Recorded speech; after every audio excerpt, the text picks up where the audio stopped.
Good morning to you. It's Friday the 19th of January 2018. Welcome along to this morning's United Kingdom Talk with brand new intro, boys and girls. Did you enjoy that?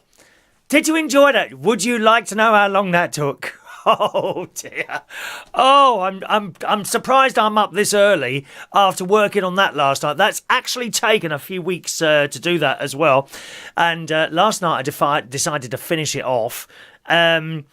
It's probably, altogether, that's probably something like 12 hours work, believe it or not. Honestly, it really is. And the reason it takes so long for me to do is I like everything to match up. So when there's a beat of the music, I like the picture to change like that on the beat. I could probably have done it a lot quicker if I simply just pulled in a load of little videos and put them together. But, and when I used to watch music programs, certainly in the 1970s and 80s on the televisions, there was a couple of producers. One sticks in my mind always. Yvonne Littlewood, I think her name was. And she was a producer on the BBC. And I was only like a teenager. But whenever her name came up whenever you watch like a music program, I think she might have done Val Dunican. There was her, and I can't remember the name of the other bloke, but there was always a picture right at the end where it said producer and his name, and he'd be sitting on a stool like that. Not as a picture, as a silhouette type thing, just like I think it was yellow actually. I think it was a yellow silhouette. And it was him and her. And when they had produced the programme, throughout the programme, when there was a change in beat or music, the picture would change. Now, there are certain ones that still do this, but a lot of them don't seem to bother. So the music's going and the picture changes. You probably don't even notice it. It's just me being a bit too sort of over... I don't know, but perhaps it's like an OCD type thing. I don't know. But it annoys me when I see a picture change and the music hasn't changed at the same time because I'm used to that. And that's why it took me so long to do it, But all done now, and I'm quite pleased about that.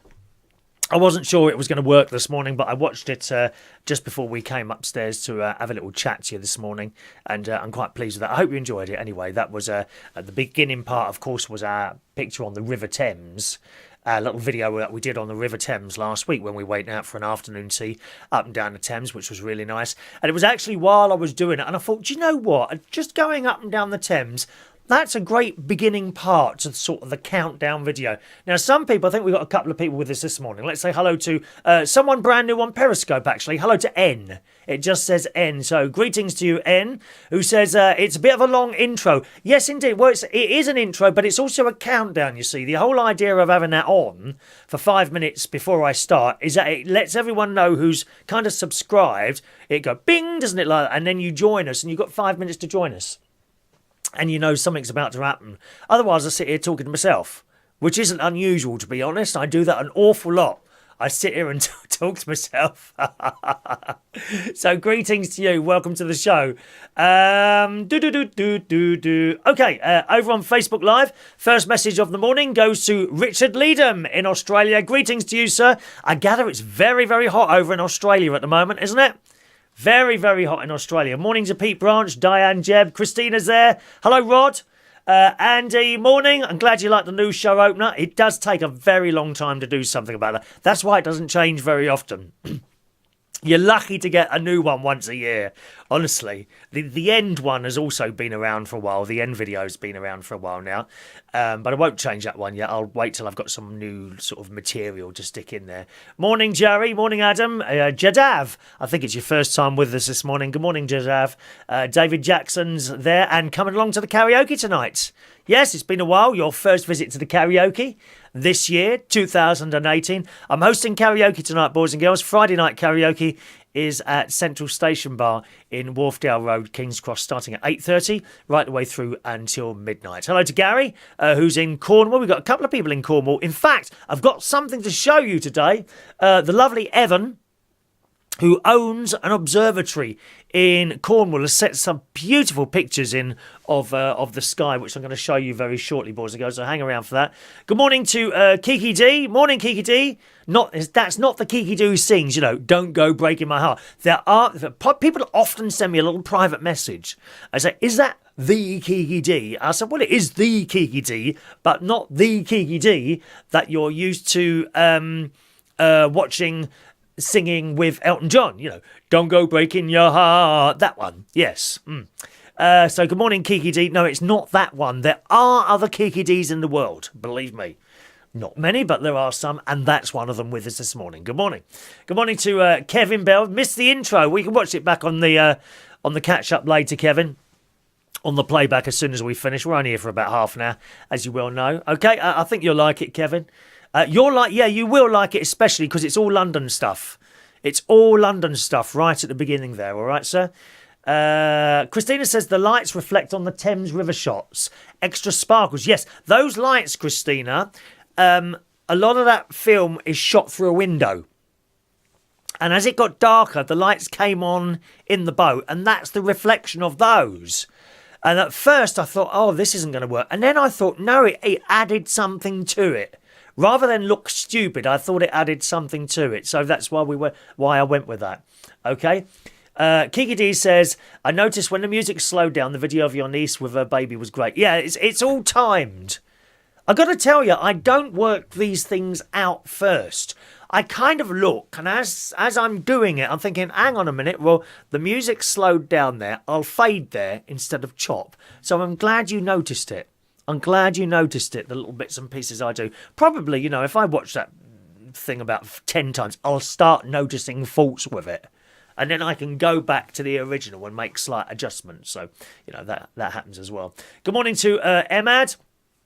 Yeah, look how hot it was in Australia yesterday, where Richard is. 43.1 degrees centigrade, which is 109 Fahrenheit. Too much to me. Far, far too much to me. Morning, Kevin. And Paul Mosley's there as well. Not sure your YouTube is working again. I sent a message on there. Yes, you did. Morning, Paul. You just need to give me a little bit more time to get to the messages. All right, my darlings. Sometimes, if I'm in the middle of a story, then I don't kind of prioritise messages over story because we never get the stories out then. And I've said so many times before, I don't want like a show where all I do is read out messages. What's the point of that? There's hundreds of people on Periscope doing that. Hundreds of people on Periscope, and they literally just sit there looking at the camera or the phone, waiting for a message. And that is the entire show. I like to try and do a little bit more than that, all right? N wants to go to the karaoke more than any karaoke in the world. How do I go? How do I solve or cure this? Well, you have to come. Whereabouts are you, N? Where are you? Let us know where you are. My karaokes are in London. Funnily enough, I've got I've had 3 inquiries in the last week about new karaokes. So they're all North London. All my work is North London. I have worked in South London before, but for whatever reason, I don't know why, but the South London gigs, except for the ones in Belushi's, which I used to work at, it's about 2.5, 3 years ago now, which I loved. I loved working in the Belushi's brands. Except for those ones, the South London gigs tend not to do so well. I don't know why that is. It's strange, isn't it? Now, I'm from South London myself. I was brought up first in Peckham until 1969, and then in Roehampton between 1969 and sort of 1983 when I got married. A very short period of time. Separated, divorced, went back to Roehampton. Then I went to Wandsworth. And I left Wandsworth in 1992, I think it was, 1992. And I came out to Bracknell in Berkshire, which is where I live now. If you wonder what Bracknell's like, if you're new to the show, well, it's very leafy, very trees, lots of pine trees all around. It's lovely in the summer. It's all right in the winter, as long as you've got door closed and the heating on. And we've just had a brand new town centre built. We've got some wonderful shops here and all that, and all the property around here seems to be bucking the trend and going up simply because of the new town centre. So it is really nice around here. If you was ever come here for a little holiday, and you wanted to come to Bracknell, well, we've got Coral Reef, which is like water slides and all that sort of place thing. We've got a few hotels. We've got the Hilton Hotel, which is just up the road from me. That's where I go swimming. I belong to the Living Well, which is kind of the swimming gym section of the Hilton Hotels. And our the one in Bracknell has certainly got both of those. Lovely pool it's got. We've got the Grange, which is in Bracknell town centre. We got, I think, a Premier Inn or a Travel Lodge or both, one of the two. Legoland is not far from here. Chessington Zoo is not far from here. We got the forest to walk in. So there's loads to do around it. I mean, it's not London. You know, it's not like you haven't got beautiful old bridges crossing the Thames or Big Ben or anything like that. Mind you, if you're coming to London, just to warn you, no Big Ben at the moment. You can't see it. It's covered in scaffolding. And when I say covered, the whole thing was when we went down the boat the other day, you can't even see the face. The whole thing is covered in scaffolding. There's no bongs. Ding, dong, ding. We had New Year's Eve, didn't we? Was that actual real bongs or was it a tape? That's what I want to know. Was it a tape or anything? Oh, dear. You love it. Good morning, Luke Bickers on YouTube as well. Good. So that's it. So that was yesterday. Here's the pictures from Evan. Now, as I say, Evan owns a an observatory down in Cornwall. He's got great big dishes and telescopes.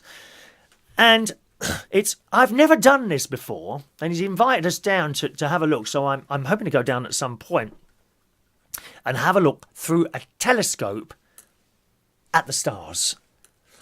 I just think it's totally amazing to basically put something like a pair of glasses on, but a telescope, obviously, something optical, some lenses in front of you, not through computers or radio waves, but to actually look through a long tube at planets far away.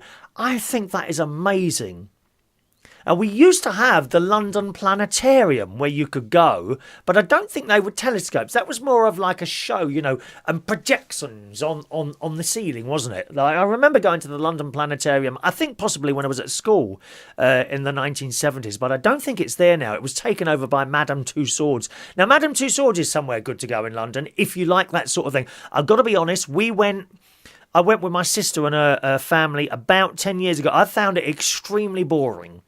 You queue up for ages, it's expensive, and then when you get in, I know you already know it's a waxworks, okay? You already know it's a waxworks, but you go in and, oh, right, well, that's a model of that, and that's a model of... And nothing's happening. There's nothing moving or anything.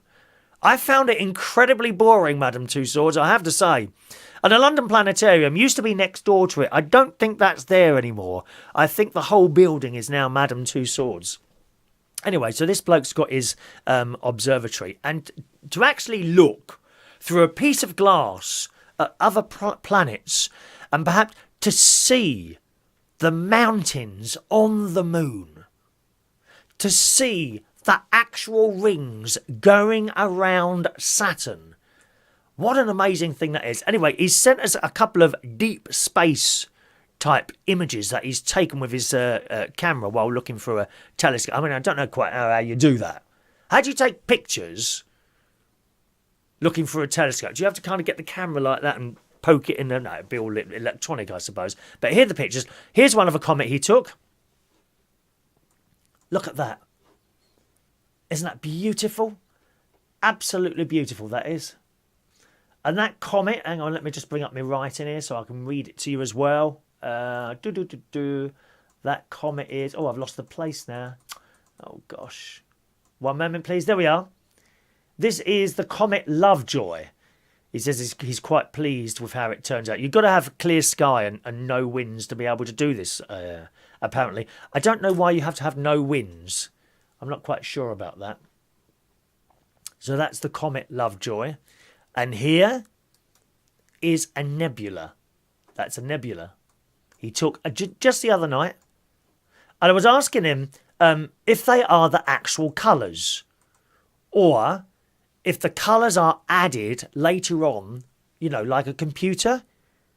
Because a lot of the stuff you see on the telly, a lot of that has had colour added electronically. And he says those are the actual colours. He uses a spectrometer between the telescope and a special camera used to get the correct colours. Now, that object we're looking at, right, this will blow your mind, is 900 billion light years away. So if we was to set off in a spaceship, it would take us was it 900 or 9 billion? 1 minute, hang on, I'll tell you in a minute. This is very important to get the facts correct. It's about 900 billion light years away. So if we was to set up and travel at the speed of light, it would take us 900 billion years to get to that. And that is the Veil, Veil nebula, the remnant of a giant star going to supernova. Isn't that just amazing? Huh? Just to look through a telescope and see something like that. 900 billion light years away. So that happened 900 billion years ago. That. And I was talking to Evan some time ago. We had a little FaceTime video thing going on. And I asked him, when do you think we'll find, do you think there is other life? And he agrees with me. It's absolutely preposterous to think that we could only be the only sort of living things anywhere.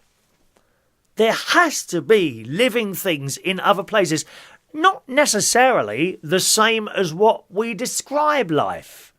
They don't all have to have a head, two eyes, a pair of ears and a pair of legs and a pair of arms and all that. Or maybe one or two of those items missing if you haven't got everything. There's plenty of different humans, isn't there? I always say people born without a leg or an arm or something like that, or perhaps blind or something, they're not disabled, they're different. They're different. I think disabled is a term wrongly used many, many times. I think a lot of people are different. What's the thing where people are very, very clever, but they can't get it out? Oh, I can't remember what that's called now. Really, really clever people, but they can't get from their brain to the outside. There's a name, possibly beginning with the letter A. Autism, that's it. Very, very highly intelligent people, but for some reason they can't get it out. They're not disabled, they're different. I'm sure one day they will come up with something, so they'll be able to get that intelligence out for the benefit of all of us. But there could be other life out there that is nothing like this. Maybe it breathes, it doesn't need to breathe. Maybe it doesn't need to breathe, but it picks up all its energy from some sort of star and something like that. How interesting. Jerry says it's not just us on Earth, Chris. I think there is life out there. Yeah, I think so as well. I'm sure there is. Autistic. Thank you very much, Andy. Autistic is the word we're looking for there. I don't, consider people disabled when they're in a wheelchair or something like that. No, they're not disabled. The legs don't work. The legs just don't work. They are different. Different. Don't you think? Hello to Alan. Morning, Alan. Welcome to the show, sir. Okay. Let's have a look here. Let's do some... so there's your pictures from Evan there. So yesterday, after we had a little chat, I went swimming, went to the dentist. Nothing to report. Mo the dentist. I was a little bit late yesterday. I wasn't late. They were late. 11:05. Didn't see me till 11:15. But I have to say they're very, very efficient there.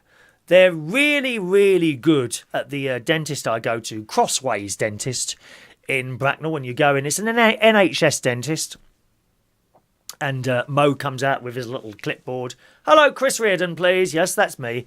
In you go. You sit down. Everything all right? Any changes? No. Everything all right with your bloods? Yes, everything's all right. Thank you very much. And then he starts his work. And he gets that rusty nail, on a stick and starts poking in your mouth. Doesn't he? Poking away in your mouth.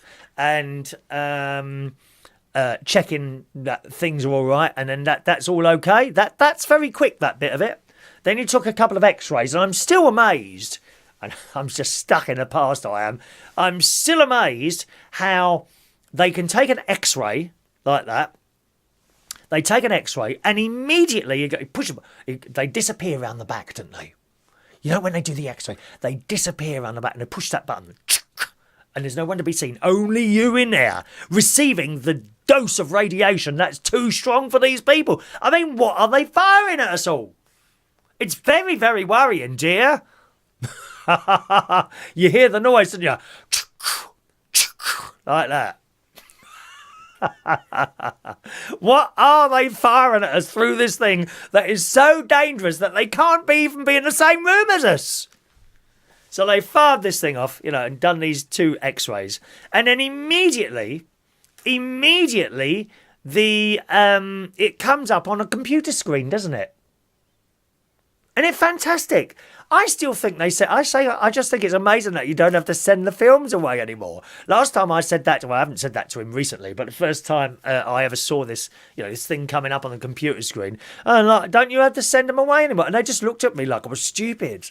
It was so long since I've been to the dentist. I do try and go now every sort of 6 months. It kind of turns into every 9 months, because what happens is that we get to the 6 months, I get the text, oh, I'll leave it till tomorrow.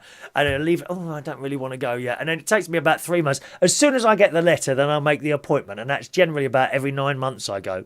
But nothing to report, nothing comes up on the x-rays. And then he did the teeth thing. Now, the only thing that hurts me, because I've got a little bit of a receding gums.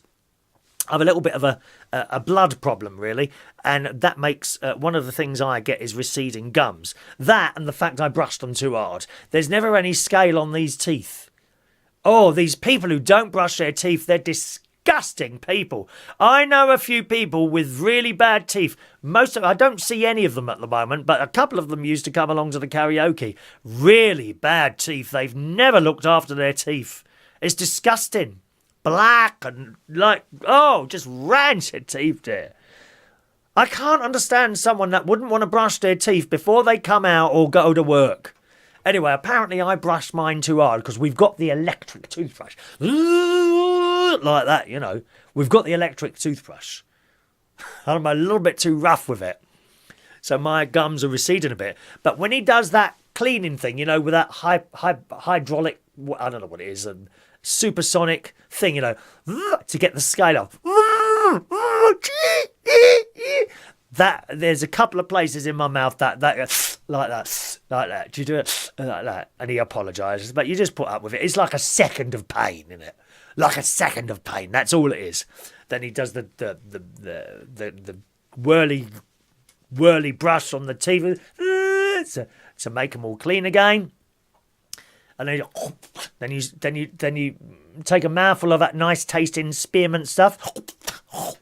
And he said, thanks very much, see you soon. And it's like £20.80, I think it was, for a checkup. £20.80. My sister said to me, she said, oh, that's a lot of money. And I said, you must be joking. £20.80. I used to go to a private dentist. Now, this is about 5 years ago. And on my life, I never left there not spending less than 200 quid. They would always find something to do every single time, bar once. And I'd go in. This is 5 years ago. So I paid £20.80 to have the dentist look at my teeth and a little bit of a clean. £20.80. If I was to go back to that private dentist, the checkup used to be about 45 quid. And then they'd want you to see the hygienist, another 45 quid. And then they'd want to do some sort of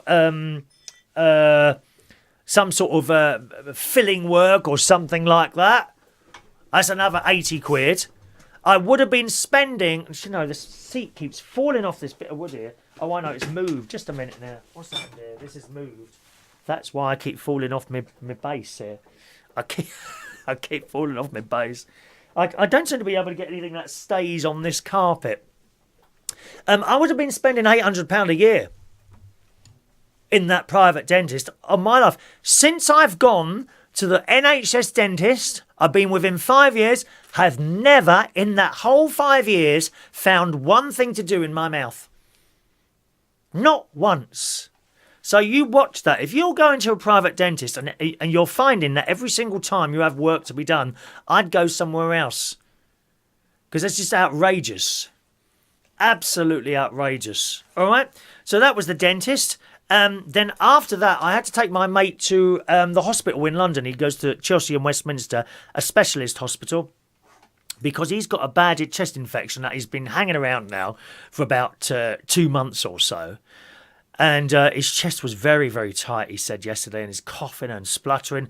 So I took him down to the hospital. On the way there, leaving Bracknell, suddenly all these police bikes and a really posh car and a Range Rover were going the other way.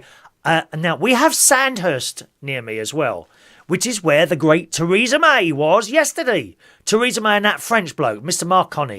Macaroni or whatever his name is. Is it Macaroni? Can't think of his name now. Mr. Macaroni, they were having some sort of chat yesterday, weren't they? And they were in Sandhurst. So I reckon I was very close to her wonderful shipness, Theresa May. I would like to meet Theresa May. I'd like to ask her why she went into politics and how it all happened and what she was like as a girl and all that. Do you think, if I was to message number 10 Downing Street, would Theresa May be happy to come here to the Mirable Studios? I mean, I don't mind giving her my chair. I will sit on the stool. On the rare occasions that I have someone here in the studio, I do have a little stool and I sit people on the stool, but I would give her my special chair. And I would also get the nice teapot out. Oh, yes. I wouldn't be using my metal one. I'd get the nice teapot out for her. Would you think she'd sit next to me? So I'm sure she came past us, almost within touching distance on the other side of the road. It was all, I couldn't see who was in the car. It was all blacked out. But I did wave anyway. I waved. Hi, Theresa! Theresa! Oh, you know you love her, don't you? You do! I know you love her. So we got to the hospital. Lots of tests were run. He had an X-ray on his chest. And the most wonderful staff, I have to say there. Really nice, compassionate stuff. One of the nurses was to die for. Now, what was his name? David. David was the nurse's name.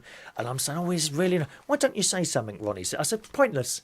But I have no confidence chatting anyone up anymore. None. Absolutely no. I said, he's not going to want to know me, is he? You know? He's not. Really, really nice nurse, David, who was very attentive to my friend. And then I think he saw 3 doctors altogether, couple of nurses. As we got here, he got offered dinner. Do you want any lunch? And my mate says, "What? No, that's all right." I said, "Does that happen every time someone comes in here? You get a meal as well?" No one offered me anything. I had to go to the trolley and make my own cup of tea. And I'm sorry, boys and girls, I'm holding my hands up here. I broke my slimming wheel yesterday. I had 2 digestive biscuits. Terrible. Terrible. I've had 2 digestive biscuits yesterday. Very, very bad.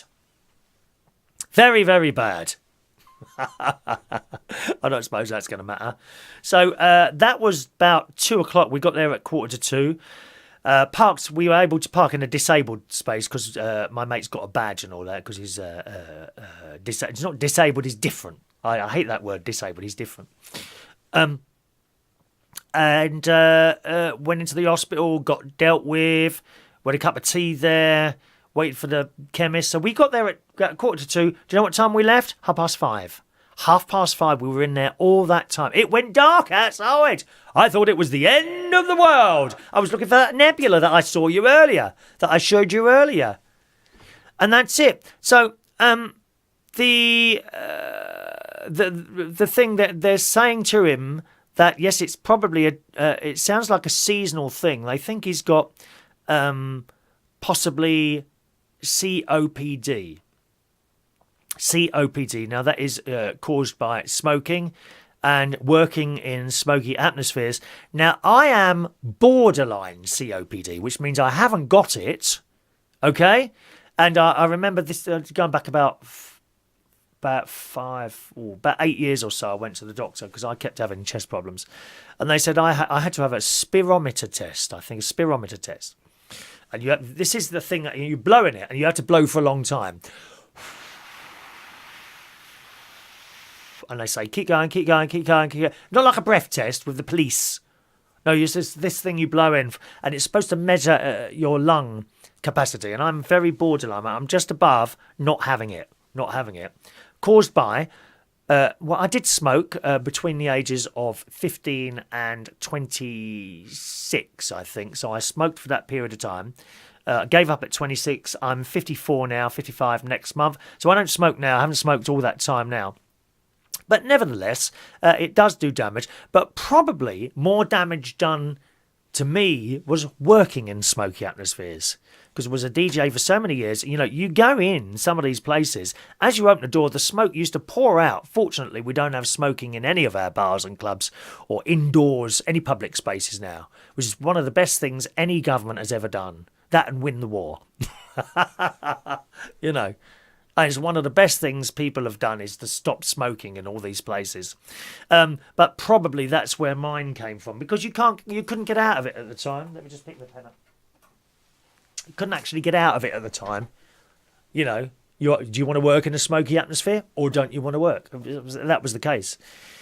So I'm borderline. So mine's quite good. Since losing my cat about 6 months ago now, my asthma, breathing problems have almost totally disappeared as well. So there we are. So we got home about 7:30. I dropped him off at his house. I came back here, I had an hour and a half sleep, got up, had some dinner, watched a bit of Victoria and Albert, who are now married. I'm watching Victoria at the moment. Series 1, Episode 5 I'm up to now. Victoria, I love it. I love anything to do with the monarchy. I'm a big royal fan. As you can see, Her Royal Highness is displayed in full colour behind me there. Full colour behind me. And then at about 10:30, I thought, you know, I'm going to do a little bit more work on that opening video. So I came up here at 10:30 last night, and I left this little room at 3:30 in the morning thinking, I think I've done it. I think I've done it. So if you missed the brand new opening video, which is 5 minutes long, the countdown video, when I finish the show, give it a couple of minutes, and then you should be able to go back and watch from the beginning. Watch that 5 minutes, and I think you'll like it. All right? Back to some of your messages then, boys and girls. Good morning to... Let's just scroll down there. Right, where are we now? Christina says, is his observatory near the Eden Project? I'm going back down to the area in May. Yes, indeed, Christina, it is. In fact, I think... Is it his wife or his daughter? His wife or his daughter have something to do with the Eden Project, and I've been invited there as well. And I'm amazed by that Eden Project. You go in this dome and it's all like tropical and everything. I can't wait. I've got to find some time to go down and do that with Evan. I don't think he's with us this morning, but probably watch it on catch up later. Good morning to Lee West. Good morning, Lee. Sune there has autism. Well, you wouldn't know, Sune. Wouldn't know. I had no idea you had autism. I think perhaps some people have autism a little bit more than others, don't they? So you're different from other people, but highly, highly intelligent people. Well, as you probably know, people with autism are highly, highly intelligent people. They really are. We've got a little birthday today. We always do our birthdays at the end of the show, unless you send a message and you want something particular. So Lee West, is it your daughter, Lee, or what? Not quite sure. Okay, I'll just say the name though. Happy birthday to little Tiffany, who is 3 years old today. Happy birthday, Tiffany. 3 years old today, all right? I don't remember being 3. That's too far back. But happy birthday to Tiffany today. Oh, it's how lovely to people to ask for their children, for me to wish them happy birthday. I love my great nieces and great nephews. I really do. When I was doing that video last night, the new opening video, to have so many little bits of video that you've taken over the years, and the way I've seen my nephew Jimmy grow up now. You know, Jimmy is the same person. Again, going back to the opening video, it's the same person that's sitting on my knee at the beginning with that conical thing on his eye. That was actually done, I think, on a Boxing Day 15 years ago. And then I look at him and he looks at me with this thing, and that is the same person. As is the one towards the end of the video who's working... Is he working on a car? I think who's working on a car. That's the same person.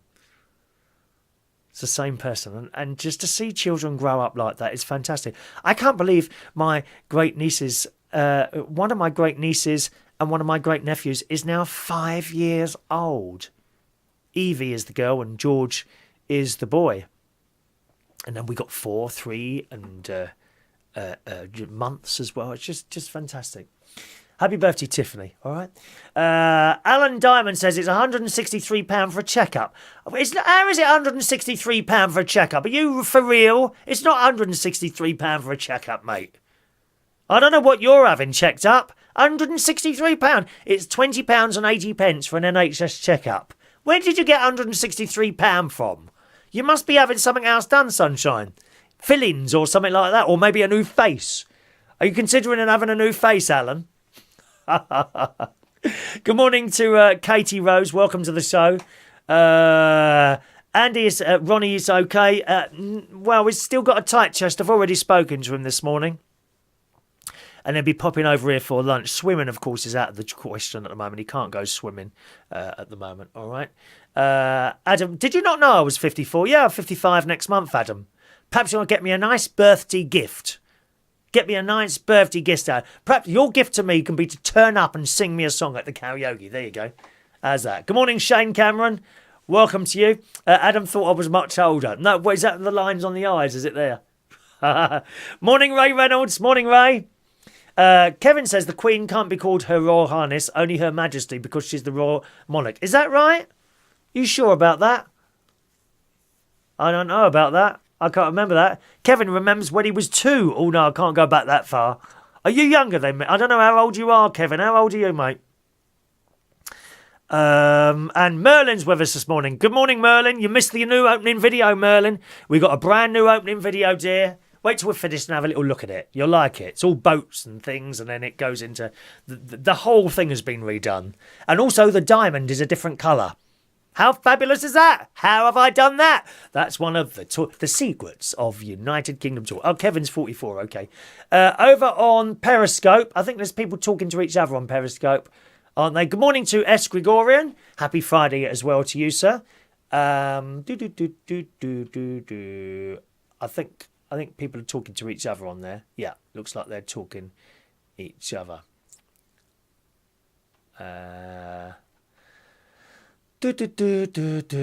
Okay, people are just talking to each other on there. Good. How are we doing on time? Is it time to go already? Good God. I haven't done any news stories this morning. I haven't even done any news stories this morning. Just one quick news story. Merlin's been out walking the dogs. That's not a very nice thing to say about your boyfriend, darling. How dare... It's not very nice to refer to people like that. Murderer. I'm so naughty this morning. Ray Reynolds says my NHS dentist charged £57 for a checkup and extras for deep cleaning. No, Ray. That's private. That's private, mate. You're paying private prices. I suggest you find another dentist. £20 and 80 pence I paid. That's not the NHS charge. You're being charged private. You check it out. Yeah, I'm going to type it in now. I'm going to try. Cost for NHS dental checkup. You're being done private, Ray, and you probably don't realise it. Here we go. Band 1, NHS, covers an examination. Here we are. Diagnosis and advice, £20 and 60 pence. That's on the NHS UK site. Ray, you may well be going to something that says NHS, but you're paying private prices for that. I suggest you get onto that next time. You're paying privately for that. Because you have to remember, a lot of the dentists, they do NHS and private work in the same practice by the same dentists. You're paying private. You're paying the private prices. You need to sort that out because you're paying unnecessarily. The deep clean was extra. Right, okay, yeah, you can go and have... Yes, you can get sold extras. The deep clean. Do you need it? I mean, this was all part of the £20 and 80 pence. I didn't pay extra for deep clean or anything like that. Do you need it, Ray? Do you brush your teeth twice a day? I don't think you need a deep clean. Merlin also thinks he's a private patient. Just type it in. How much is an NHS dental checkup? It'd be £20 and 60 pence. I think I said 80 earlier. It was cut 20 pence. It's £20 and 60 pence, okay?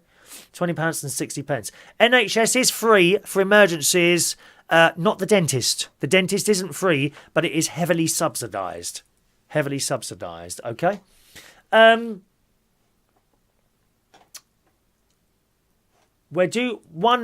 feel I should do a little news story somewhere. Here we go then. Now, I don't know what you think about this. The artificial intelligence that can tell you when you're going to die. Look at this. Stanford researchers have developed an artificial intelligence that can predict when a patient will die with up to 90% accuracy. Now, while the idea might sound unnerving, the team behind the work said it could vastly improve end-of-life care for patients and their families by more accurately pinpointing when a terminally ill patient may pass. Caregivers can prioritise their wishes and ensure important conversations are held before it's too late. So, I mean, do you want to know when you're going to die? Do you want to know that? I mean, there's all sorts of... I mean, there's some... I call them fun applications. I know what's fun about dying, but I've seen certainly things on Facebook and that where you can do the start here and you click that. What age are you? Have you got anything wrong with you and all that business? And then at the end it tells you the date that you're going to die. But that's more of a fun thing. This is a scientific thing. In a new study, the Stanford team explains that there's often a huge discrepancy between the way a patient wants to live out the rest of their life and how it actually happens. I mean, would you want to know? If I could say to you, okay, you want me to tell you when you will die? Just answer these questions and I'll give you a date and a time. Would you want that? Would you really want that? I think I would. According to the researchers, roughly 80% of Americans wish to spend their final days at home. Oh, I think we all do. Who wants to die in a hospital? No one wants to die in a hospital, do they? You don't. You want to go at home. You know, if you're really, really lucky, although what's lucky about death, I don't know. If you're really, really lucky, and I've known a few people that this has happened to, you'll go to bed and just not wake up. That's if you're really, really lucky. I say lucky because no one wants to see someone suffering for a period of time, sometimes for years, in great pain and anguish, you know, wondering, oh, is it going to happen today? Is it going to happen today? Some people think that for years. If you're very lucky, one day you'll just go to bed and you won't wake up. The story goes on. I mean, I think most people want to die at home, don't you? You want to go at home. You want to go at home. In an effort to close the gap, the team at Stanford University trained a deep neural network on electronic health record data from the Stanford Hospital and Lucille Packard Children's Hospital, encompassing roughly 2 million adult and child patients. We could build a predictive model using routinely collected operational data in the healthcare setting. This is in this morning's Daily Mail, by the way, as opposed to carefully designed and experimental study. The scale of data available allowed us to build an all-cause mortality prediction model instead of being disease or demographic specific. The tool isn't designed to work by itself to guide the care process. So, I mean, it also needs a human doctor and all that to give information. But it's very interesting. I mean, would you want to know that? I don't know if I want to know that or not. Jerry says he doesn't want to know when he's going to die. No, I don't. I don't either, really. What you know? Why? No, it's just it would just worry you. No, you're coming out. Oh, I've got 5 minutes left, and then I'm going to die. I don't think that's a good thing at all. Do you? Oh dear. Julian says Spanish NHS doesn't cover dentist. My upper dentures cost. Now, is that £1,600? £1,600? Good God, for the upper dentures, £1,600! God's sake, man, that is a lot of money, isn't it? Terrible, terrible. Anyway, that's the dying thing. Hopefully that none of you will die, because we can't really afford to lose viewers on this programme. We really can't. Thanks very much for those of you that are sharing the show on your wall this morning. That's always well appreciated. Kevin sends a link to us well, and I saw this. There's now a pill that you can take with electronics in it that will go through your digestive system and track wind to see why perhaps you are or are not windy. Now, I do go for this problem sometimes. I have the most terrible wind problem, and I don't know what's causing it or what it is. It's been particularly bad over the last week. It's been really bad. This morning, it seems to have stopped. So I'm hoping that's it. That's it now. It won't come again for some time. But I do... You don't mind me talking about this first thing in the morning, do you? I do have a little bit of a problem with it. Anyone else have a wind problem? Well, this is a pill that you take, and it looks in your intestines and all that, and tracks your wind as it goes down. How awful. Dreadful, dear, dreadful. Right, let's do today's birthdays then, boys and girls.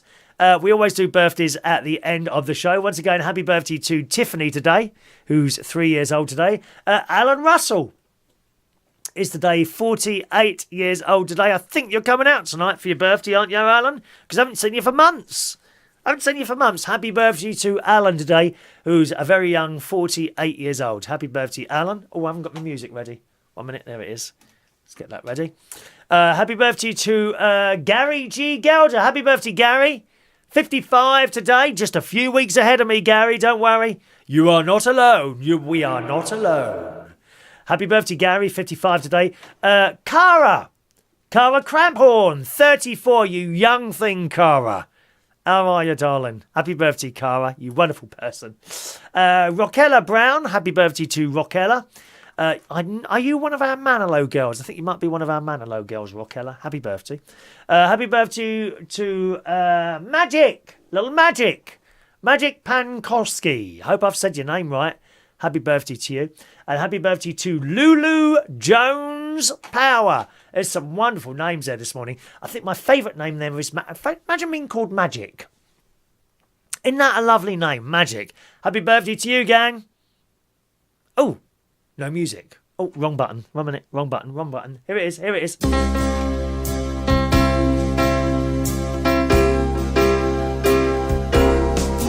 Happy birthday to you. Happy birthday to you. Happy birthday, Tiffany, Alan, Gary, Cara, Rockella, Magic and Lulu. Happy birthday to you. There we are. Happy birthday, boys and girls. If you're wondering where the birthdays come from, if you're on my Facebook, they come up automatically as long as you've set it to do so. As long as you've set your birthday on there, I will know, okay? They just come up with me like that. If you want me to wish someone else that you know happy birthday, just send us through a message while we're on, if you want to, and I'll happily do that for you as well, okay? Andy says, too many baked beans give me wind. Yeah, I think that might be the problem here, because I love baked beans. I have at least a can and a half a day of a tin and a half a day of baked beans. That is absolutely true. You may have hit the nail on the head there, Andy. I do hope so. Tonight, it's Friday night. I'll be hosting karaoke tonight. It'd be lovely to see some of you at Central Station Bar in Wharfdale Road, King's Cross, for Friday night karaoke. We've got some new lights up tonight as well. Now, just to let you know, we're usually there on a Monday. There is no karaoke this Monday. It's being decorated. Okay, so it's closed on Monday next week. So this will be your last karaoke tonight until next Friday. All right, so come along for Friday night karaoke every Friday and tonight at Central Station Bar in Wharfdale Road, King's Cross in London, starting at 8:30 and finishing at midnight. If you can't come along, we'll be live streaming it as always, probably on the same place as you're watching this, okay? You should be able to watch us on any of the platforms that this programme goes on as well now. Have a lovely Friday. I'm off to the swimming pool now, and then have a bit of lunch, and I'll see you again soon. Thanks for watching and listening. Bye-bye now.